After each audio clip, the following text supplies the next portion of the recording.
जी अस्सलाम वालेकुम गाइस, मेरा नाम है Mohammad Subhan and today our topic is about different terminologies related to concept of mole, Avogadro's number, gram atomic mass, gram molecular mass, and further gram formula mass and a numerical 1.6 which is added in your example. So guys, concept of mole and Avogadro's numbers जो हैं ये दोनों ही आपस में interlinked हैं। ठीक है, दोनों ही एक ही कॉन्सेप्ट्स को जाहिर करते हैं, लेकिन जो एवोगेड्रोस नंबर हैं that represents the actual particles, और जो मोल्स हैं ये जब हम किसी भी मॉलिक्यूल को या उसके फार्मूला मास को या उसके मॉलिक्यूलर मास को या उसके एटॉमिक मास को जब हम ग्राम्स में रिप्रेजेंट करते हैं तो वो मोल के इक्वल हो जाता है। तो इन दोनों टर्मिनोलॉजीज़ को अंडरस्टैंड करने से पहले हमें डिफरेंट टर्म्स पता होनी चाहिए, ग्राम एटॉमिक मास वगैरह।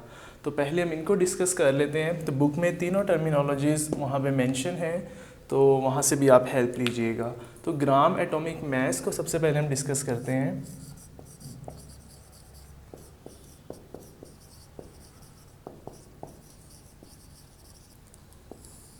जी गाइस, तो एटॉमिक मास का कॉन्सेप्ट आप सबको पता है, इनिशियल लेक्चर्स में हम डिस्कस कर चुके हैं। आज एक नए वर्ड का एडिशन है यहाँ पे, ग्राम का। तो ग्राम एटॉमिक मास का मतलब ये है कि जब हम किसी भी एलिमेंट के अंदर पाए जाने वाले एटम्स को यानी कि उनकी एटॉमिक मैसेस को ग्राम्स में रिप्रेजेंट कर दें तो उसको हम ग्राम एटॉमिक मास कहते हैं। तो सिंपली यहाँ पे देखें, इसकी डेफिनेशन ये है कि व्हेन एन एलिमेंट इज, या इस तरह से कर लें, when atomic message of an element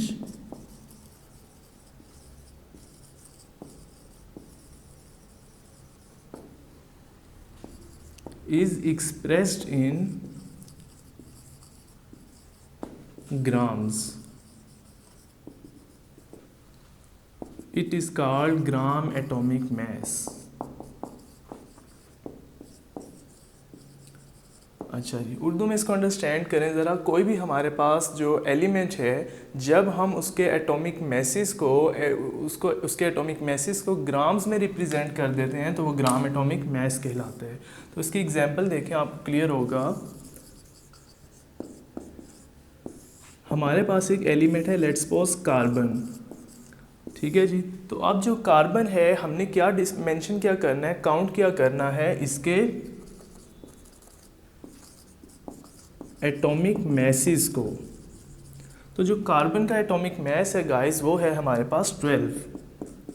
ठीक है, अब जब कार्बन के एटॉमिक मास को हम ग्राम्स में रिप्रेजेंट कर देंगे तो वो कहलाएगा हमारे पास ग्राम एटॉमिक मास। मिसाल के तौर पर हम ये कह सकते हैं कि 1 gram atom of carbon is equal to 12 grams. ठीक है गाइस, तो ये हमारे पास सिंपली ये है कार्बन की एटॉमिक मास हमने यहाँ पे मेंशन की हुई है विच इज़ 12, और इस 12 को हमने ग्राम्स में रिप्रेजेंट कर दिया है, तो अब ये कहलाएगा ग्राम एटॉमिक मास। सिमिलरली एक और एग्जांपल अगर हम यहाँ पे देखें हाइड्रोजन की, तो हम ये कह सकते हैं कि 1 gram atom of hydrogen is equal to 1.008 grams. अब हमने यहाँ पे हाइड्रोजन के 1 ग्राम एटम को 1.008 ग्राम्स क्यों कहा, क्योंकि हम ये जानते हैं बात कि जो हाइड्रोजन का नॉर्मल एटॉमिक मास है वो कितना है 1.008। तो जब हमने सिंपली हाइड्रोजन के एटॉमिक मास विच इज़ 1.008 उसको हमने ग्राम्स में रिप्रेजेंट कर दिया, तो अब ये सिंपली हमारे पास है ग्राम एटॉमिक मास। तो कंक्लूड करते हैं इस कॉन्सेप्ट को कि what is gram atomic mass, when atomic masses of an element is expressed in grams it is called gram atomic mass. तो कार्बन के केस में ये 12 ग्राम्स हो जाएगा और हाइड्रोजन के केस में ये 1.008 ग्राम्स हो जाएगा। नेक्स्ट देखते हैं स्टूडेंट्स हम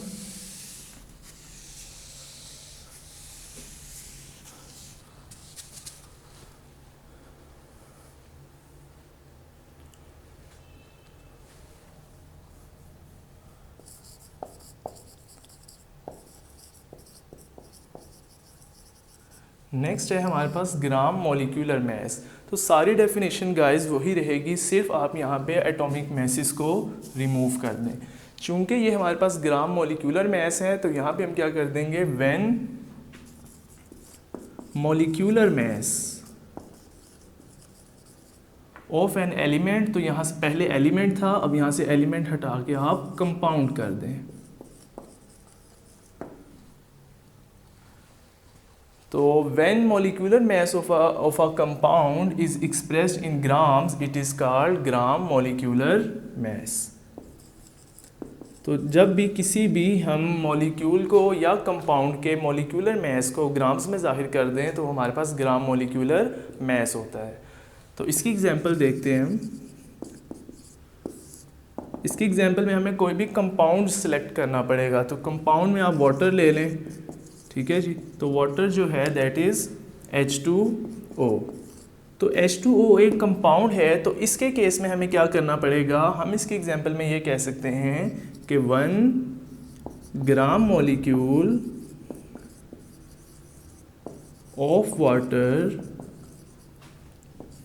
इज इक्वल टू 18 ग्राम्स। ठीक है जी। इसका मतलब ये हुआ कि जो पानी का 1 ग्राम मॉलिक्यूल है वो किसके इक्वल है, 18 ग्राम्स में। याद रखिएगा कि ग्राम मॉलिक्यूल ही दूसरा नाम है ग्राम मॉलिक्यूलर मैस का।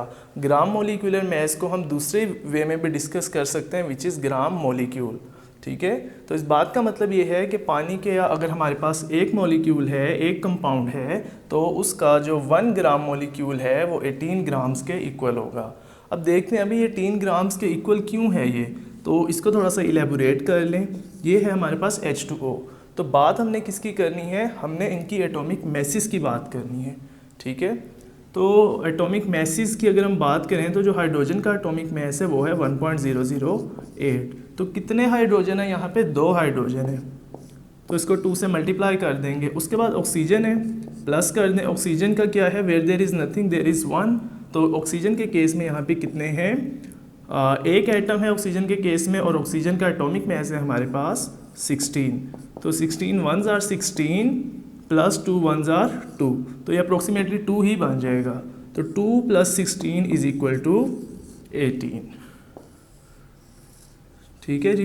एक्सप्रेस आप ग्राम्स में कर दें तो ये आपकी डेफिनेशन पे कंप्लीट फॉल करेगी। ठीक है गाइस। तो when molecular mass of a compound is expressed in grams it is called gram molecular mass. तो एग्जांपल में आपका कोई ना कोई कंपाउंड होना चाहिए।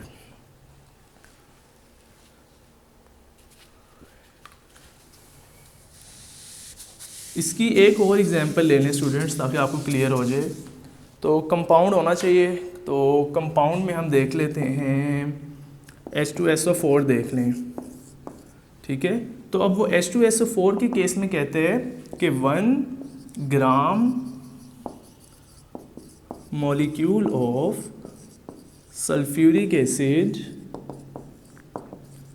जो H2SO4 है वो सिंपली सल्फ्यूरिक एसिड कहलाता है। तो मेंशन ये बात है कि 1 gram molecule of sulphuric acid is equal to 98.0 grams. ठीक है जी। बुक में ये बात मेंशन है कि वो 98 ग्राम्स के इक्वल होते हैं। तो आपको ये पता होना चाहिए कि 98 ग्राम्स के इक्वल वो क्यों और कैसे है, तो उसको आप फर्दर इलेबोरेट करके आप देख लें। H2SO4 मॉलिक्यूल है ना ये, ठीक है। तो हम डेफिनेटली फिर इसके एटम्स की एटॉमिक मैसेस भी होंगी। तो हम देखते हैं जो हाइड्रोजन है उसकी एटॉमिक मैस कितनी है, 1 है। कितने एटम्स हैं हाइड्रोजन के, 2 हैं। प्लस सल्फ़र, सल्फ़र का जो एटॉमिक मैस होता है वो होता है 32।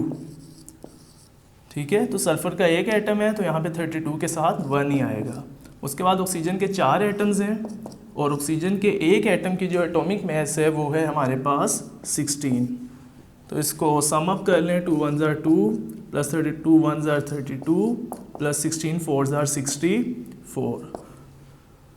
4 and 2 6, 6 and 3 9 plus 2 is equal to 98।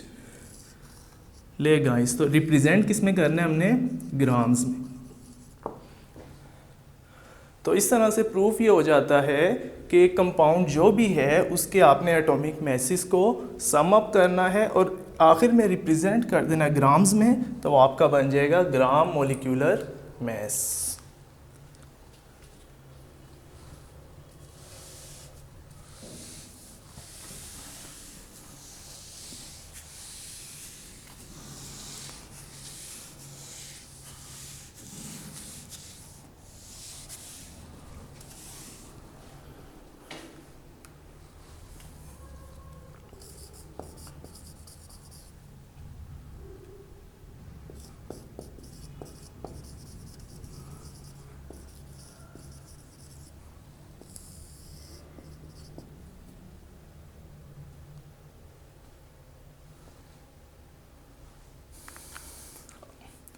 अच्छा जी गाइस, थर्ड हमारे पास टर्मिनोलॉजी है ग्राम फार्मूला मैस, ठीक है, ये वाली। तो ग्राम फार्मूला मैस में हम क्या करेंगे, फार्मूला से हमने यहाँ पे हिंट एक जहन में ले आना है कि इसमें हम बात करेंगे किसी भी फार्मूला यूनिट की, ठीक है। फार्मूला यूनिट का मतलब ये है कि किसी भी आयोनिक कंपाउंड की बात होने वाली है यहाँ पे, ठीक है। तो ग्राम फार्मूला मैस सारी डेफिनेशन वही है,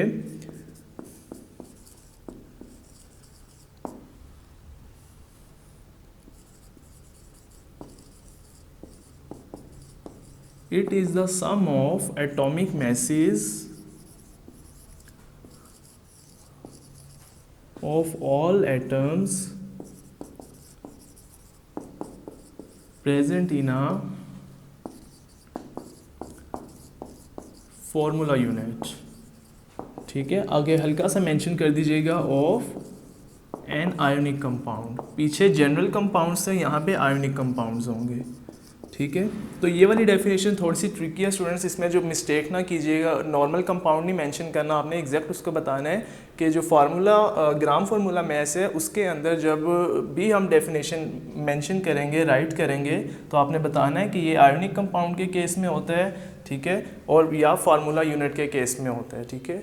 तो इसकी एग्जाम्पल देखें, तो फार्मूला यूनिट या आयोनिक कंपाउंड में अगेन रिपीट कर रहा हूँ, ये ऐसे कंपाउंड्स होते हैं जिनकी एक साइड मेटेलिक साइड होती है और दूसरी साइड नॉन मेटेलिक साइड होती है, ठीक है। तो ये फार्मूला यूनिट्स होते हैं, या सिंपली आप ये कह लो कि कोई भी आयोनिक कंपाउंड जो है वो फार्मूला यूनिट होता है। यहाँ पे बात करनी है फार्मूला यूनिट की, तो एग्जाम्पल इसमें हम लिख लेते हैं,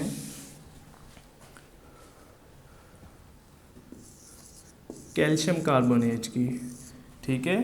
तो हम यहाँ पे कैल्शियम कार्बोनेट की बात इस वजह से करेंगे क्योंकि अगेन ये एक आयोनिक कंपाउंड है, ये मेटेलिक साइड है और ये नॉन मेटेलिक साइड है। कैल्शियम जो है ना एस ब्लॉक एलिमेंट का मेंबर है, तो ये मेटल है, फिर अगेन ये किससे मिलकर बना है, कार्बन से, नॉन मेटल है, ऑक्सीजन गैस है, नॉन मेटल है, तो ये एक आयोनिक कंपाउंड है। तो अब हम करेंगे क्या, मेंशन वहाँ पे ये बात है कि 1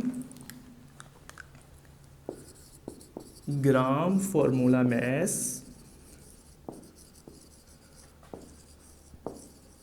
of calcium carbonate is equal to 100 grams, approximately 100 grams, ठीक है। तो इसको हमने प्रूफ करना है, वेरीफाई करना है। तो किस तरह से इसको वेरीफाई करेंगे, कैल्शियम कार्बोनेट की एटॉमिक मैसेस को सम अप कर लें। तो जो कैल्शियम है हमारे पास, इसका एटॉमिक नंबर है बच्चों 20 और इसका एटॉमिक मैस है 40। तो एटॉमिक मैस की बात करेंगे 40 आ जाएगा। Ca कैल्शियम के एटम्स कितने हैं यहाँ पे, एक एटम है, प्लस कार्बन इसका एटॉमिक मैस 12 है, और ऑक्सीजन के केस में हमारे पास ऑक्सीजन का एटॉमिक मैस 16 होता है, और टोटल नंबर ऑफ एटम्स इसके 3 हैं, तो मल्टीप्लाई हो जाएगा ये 3 से। तो 41 are 40 plus 12 plus 3 6 are 18, 1 3 1 are 3 and 1 4, तो 16 3 आर 48। अब इनको एडिशन कर लें, 48 और 12 जो हैं वो अप्रोक्सीमेटली 60 होते हैं, और 60 और 40 जो हैं वो 100 होते हैं, ठीक है जी। तो अब यूनिट यहाँ पे क्या आ जाएगा, अगेन वही वाला ग्राम्स आ जाएगा। लें गाइस, तो gram formula mass in the case of calcium carbonate will be 100 grams, ठीक है। तो तीनों टर्मिनोलॉजीज़ हैं, तो स्टूडेंट्स इनको अच्छे तरीके से कीजिएगा, बार बार इनको पढ़िएगा, 1 से 2 वर्ड्स का कॉन्सेप्ट इनमें चेंज है, बाकी सारी डेफिनेशन इसके अंदर वही है। With the help of examples आप इनको याद रखिएगा।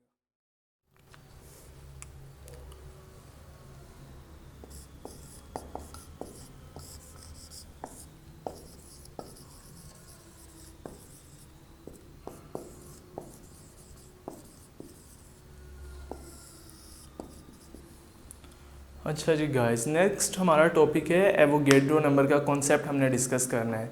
तो जो एवोगैड्रो नंबर का कॉन्सेप्ट है हमारे पास, मैंने आपको पहले ही बताया कि ये इंटरलिंक्ड है कॉन्सेप्ट ऑफ मोल के साथ। तो एवोगैड्रोज नंबर में अगर हम वर्ड एवोगैड्रो पे फोकस करें तो Avogadro was a name of scientist, ठीक है, जिसने नंबर ऑफ पार्टिकल्स की डिटेल्स बताई थी किसी भी मॉलिक्यूल के अंदर पाए जाने वाले एटम्स की, ठीक है। तो एवोगैड्रोज नंबर वो क्या नंबर हैं, तो इसको हम डिस्कस करते हैं। एवोगैड्रोज नंबर जो हैं एक्चुअली नंबर ऑफ पार्टिकल्स हैं, actually number of particles that are present in 1 mole of a substance।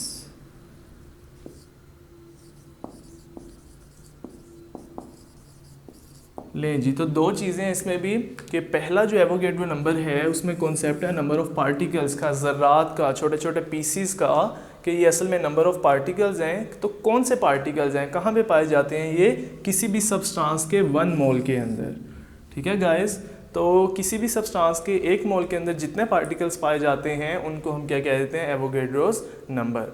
अब फर्दर यहाँ पे एक कॉन्सेप्ट है जो बुक वाले ने स्टेटमेंट के अंदर ब्रैकेट्स फॉर्म में लिखा हुआ है, दैट इज़ कि वो पार्टिकल किसके हैं, ठीक है। तो बच्चों वो पार्टिकल जो हैं वो एटम्स के भी हो सकते हैं, वो पार्टिकल्स जो हैं वो मॉलिक्यूल्स के भी हो सकते हैं, और वो पार्टिकल्स जो हैं वो फार्मूला यूनिट्स के भी हो सकते हैं। तो स्टूडेंट्स ये बात सोचते हैं कि एक बात होनी चाहिए कि पार्टिकल जो हैं या वो एटम्स के हो जाएं या मॉलिक्यूल्स के या फार्मूला यूनिट्स के, 3 बातें वहाँ पे क्यों मेंशन हुई हुई हैं। तो उसकी रीज़न ये है बच्चों कि जब हमें यहाँ पे ख़ुद से सोचना होगा कि जिस सब्सटेंस की हम बात कर रहे हैं, क्या वो हमारे पास कोई नॉर्मल एलिमेंट है, क्या वो हमारे पास मॉलिक्यूल है, या क्या वो हमारे पास फार्मूला यूनिट है, ठीक है। तो अगर हमारे पास कोई भी सब्सटेंस ऐसे है जो कि मॉलिक्यूलर फॉर्म में एग्जिस्ट कर रहा है, तो हम जब उसके नंबर ऑफ़ पार्टिकल्स की बात करेंगे तो इसका मतलब हम नंबर ऑफ़ पार्टिकल्स मॉलिक्यूल्स की फॉर्म में डिस्कस करेंगे। अब इसकी जो रिप्रेजेंटेटिव मार्क है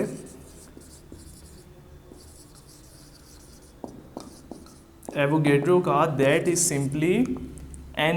तो N stand for number of particles, और इसके नीचे एक A आ जाता है जो कि रिप्रेजेंट करता है एवोगैड्रो को। तो Na is representing Avogadro's number, ठीक है। अब ये नंबर्स होते कितने हैं, दीज आर 6.02 मल्टीप्लाई 10 की पावर 23 पार्टिकल्स, ठीक है। तो यहाँ पे आप इसके यूनिट में पार्टिकल्स ही लिखोगे क्योंकि वो पार्टिकल्स 3 तरह के हैं। ये लिखोगे तो फिर ये रह जाएगा, ये लिखोगे तो ये रह जाएगा, तो सिंपली आप इसमें पार्टिकल्स लिखोगे। अब आ जाए इसकी एग्जांपल, वैलिड एग्जांपल की तरफ।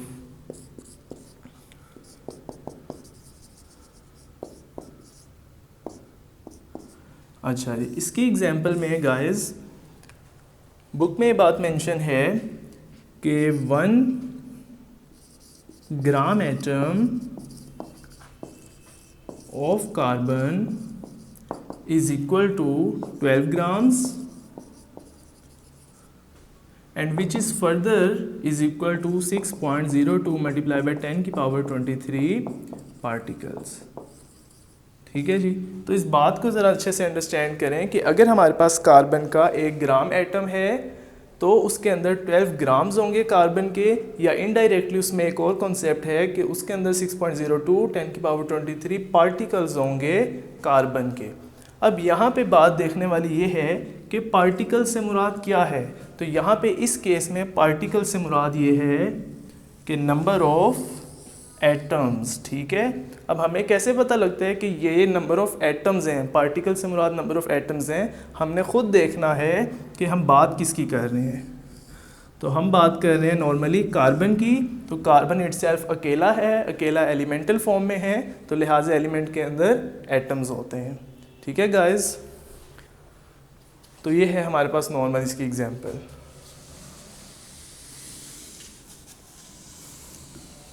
अब आ जाते हैं हम कॉन्सेप्ट ऑफ मोल की तरफ।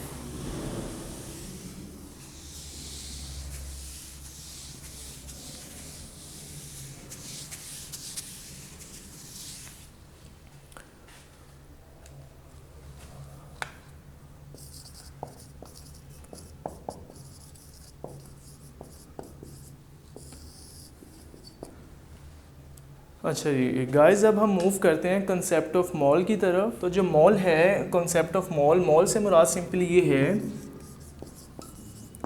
Mall is defined as amount of substance.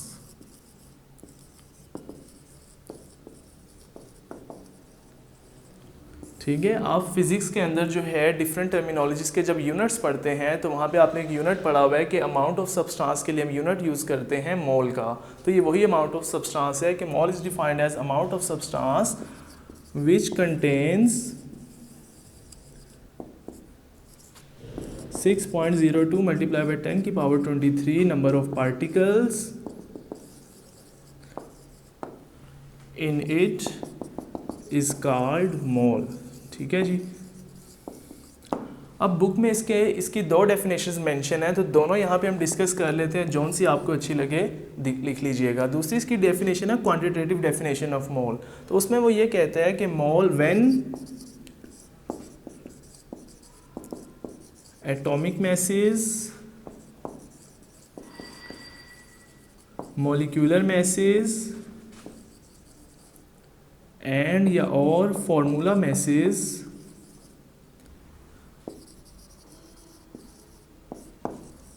Of a compound या substance is expressed in grams. In grams it is called mole. ले गाइस, तो दोनों इसकी डेफिनेशन है। पहली डेफिनेशन पर गौर करें कि मोल कोई भी एक ऐसी चीज़ है जिसमें किसी भी सब्सटेंस के अंदर इतने पार्टिकल्स पाए जाते हैं तो वो 1 मोल के इक्वल होगा। ठीक है।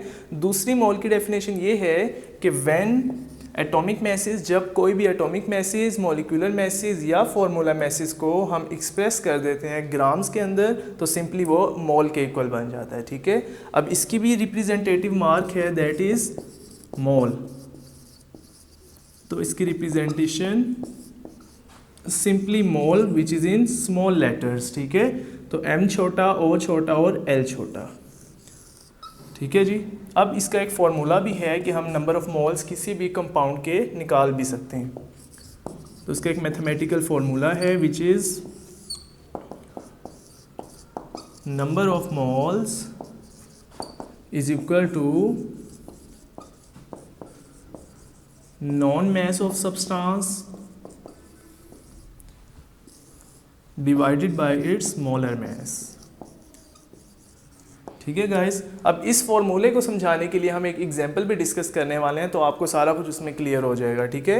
एनीवेज, मोल को, नंबर ऑफ मोल्स को निकालने के लिए आप जिस चीज़ के आपने नंबर ऑफ मोल्स निकालने हैं उस सब्सटेंस की टोटल क्वांटिटी देखें, 5 ग्राम्स है, 10 ग्राम्स है, 15 ग्राम्स है।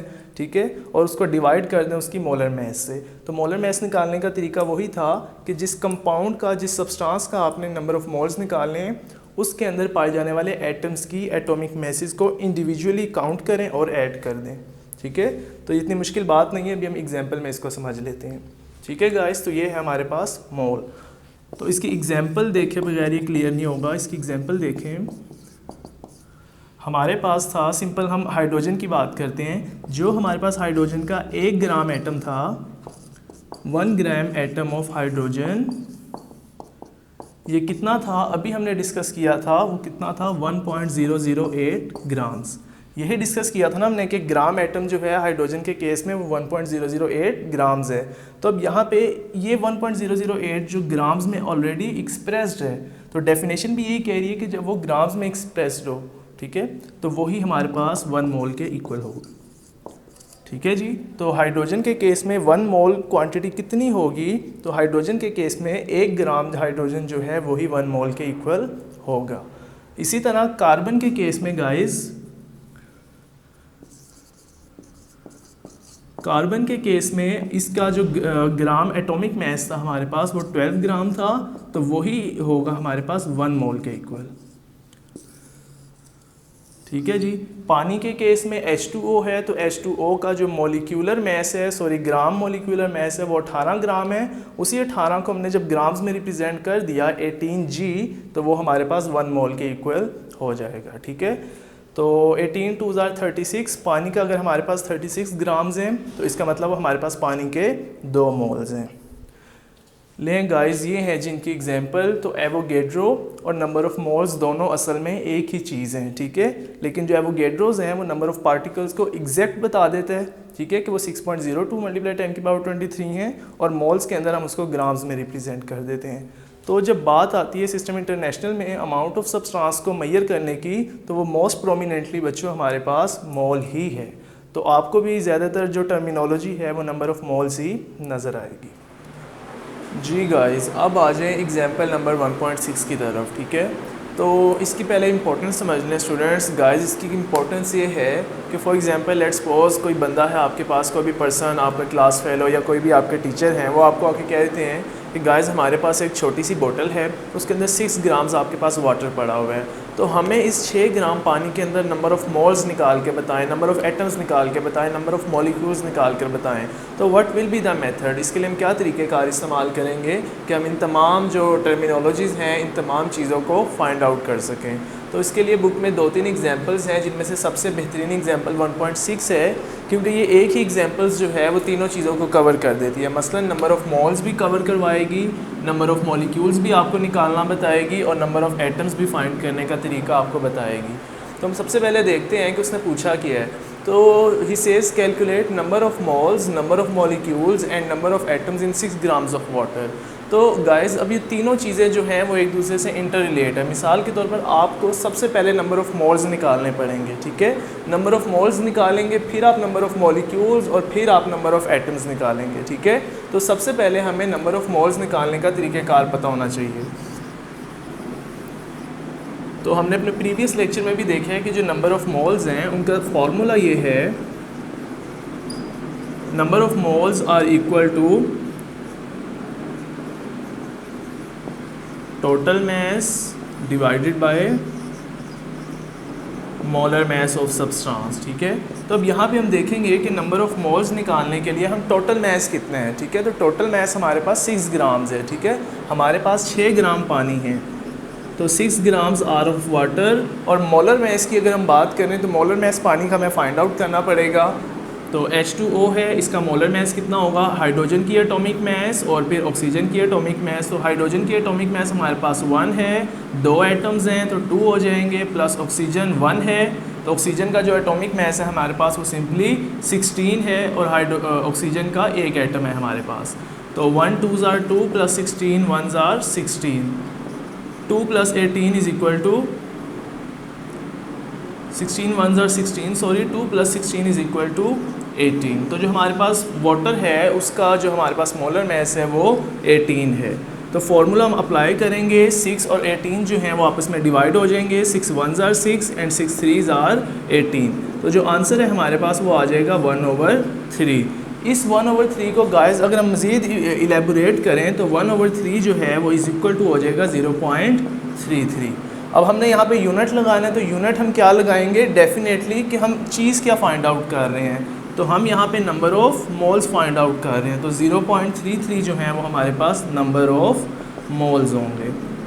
इसका मतलब ये हुआ कि पानी के अगर आपके पास 6 ग्राम हैं तो इसका मतलब पानी के 6 ग्राम के अंदर 0.33 नंबर ऑफ़ मोल्स होंगे, ठीक है। यानी कि जो पानी के 6 ग्राम्स हैं उसके अंदर तकरीबन 1/3 पार्ट होगा 1 मोल का, ठीक है।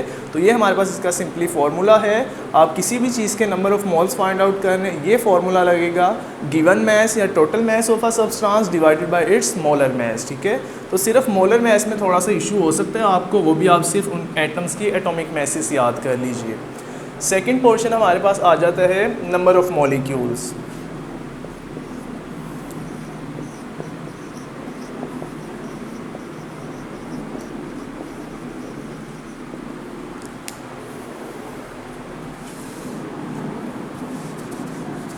जी, तो नंबर ऑफ़ मॉलिक्यूल्स के लिए हमारे पास एक और फार्मूला आ जाएगा, number of moles multiply by Na। तो ये जो Na है ये क्या है, Na जो है हमारे पास एवोगेड्रो नंबर है। तो नंबर ऑफ़ मोल्स अब हमने फाइंड कर लिए हैं, तो नंबर ऑफ़ मोल्स की वैल्यू लगाएंगे कि पानी के 6 ग्राम के अंदर हमारे पास 0.33 मोल्स हैं। अब इसको हमने मल्टीप्लाई कर देना है Na से। तो Na की वैल्यू मैं आपको डिस्कस कर चुका हूँ, एवोगेड्रो की value that is 6.02 multiply by 10 की पावर 23। तो मैथमेटिकली आप इसको कैलकुलेटर की हेल्प से आप इसको अगर सॉल्व करना चाहें तो इसका आंसर आपके पास आ जाएगा 1.94 मल्टीप्लाई बाय 10 की पावर 23। अब ये यूनिट इसका क्या आएगा, दैट इज़ मॉलिक्यूल्स। ठीक है, तो एवोगेड्रो ने यही बात बताई थी ना कि किसी भी कंपाउंड या मॉलिक्यूल के अंदर number of molecules find out करने के लिए हम इसको इससे मल्टीप्लाई कर देते हैं, इसकी गिवन वैल्यू से मल्टीप्लाई कर देते हैं। तो कंक्लूड होती है ये बात कि पानी के 6 ग्राम के अंदर हमारे पास नंबर ऑफ़ मॉलिक्यूल्स इतने होंगे, तो ये बहुत ज़्यादा बड़ी तादाद बन जाती है। ठीक है, तो ये हमारे 2 पोर्शंस हैं। थर्ड क्लास हमारी देखें जो हमने फाइंड आउट करनी है,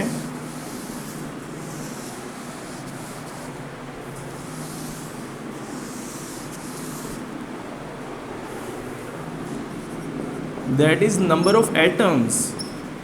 ठीक है, अच्छा, तो बाज़ स्टूडेंट्स जो हैं वो नंबर ऑफ़ एटम्स और नंबर ऑफ़ मॉलिक्यूल्स को सेम थिंग सपोज कर लेते हैं, तो वो दोनों चीज़ें एक दूसरे से डिफरेंट हैं। ठीक है, तो नंबर ऑफ़ एटम्स में हम सिंपली ये बात देखते हैं कि जिस चीज़ के हम नंबर, जिस कंपाउंड या मॉलिक्यूल का हम number of atoms find out कर रहे हैं, उस मॉलिक्यूल के अपने स्ट्रक्चर के अंदर एटम्स की तादाद कितनी है। मिसाल के तौर पर हम यहाँ पे बात कर रहे हैं वाटर की, तो हमें सबसे पहले सोचना पड़ेगा कि जो वाटर है उसके अंदर कितने एटम्स पाए जाते हैं। ठीक है, तो नेचर वाइज 2 एटम्स हैं, लेकिन नंबरिंग वाइज यहाँ पे 3 एटम्स हैं। ठीक है जी, तो अब यहाँ पे पानी के मॉलिक्यूल के अंदर there are approximately 3 atoms in a molecule of water। ठीक है जी, तो अब नंबर ऑफ़ एटम्स निकालने का फॉर्मूला ये है, number of atoms is equal to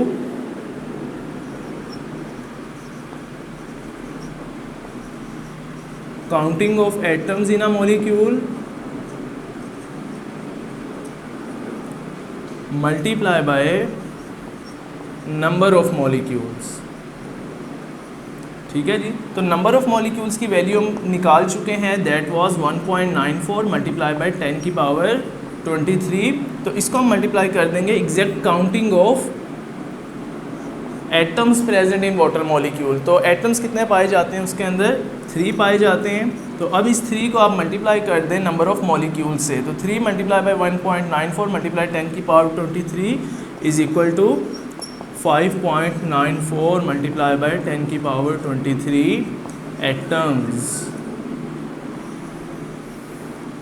लें गाइस, तो अगर हमारे पास पानी के 6 ग्राम पड़े हुए हैं तो उसके अंदर एग्जैक्ट नंबर ऑफ़ एटम्स जो हैं वो 5.94 मल्टीप्लाई बाय 10 की पावर 23 एटम्स उसके अंदर होंगे।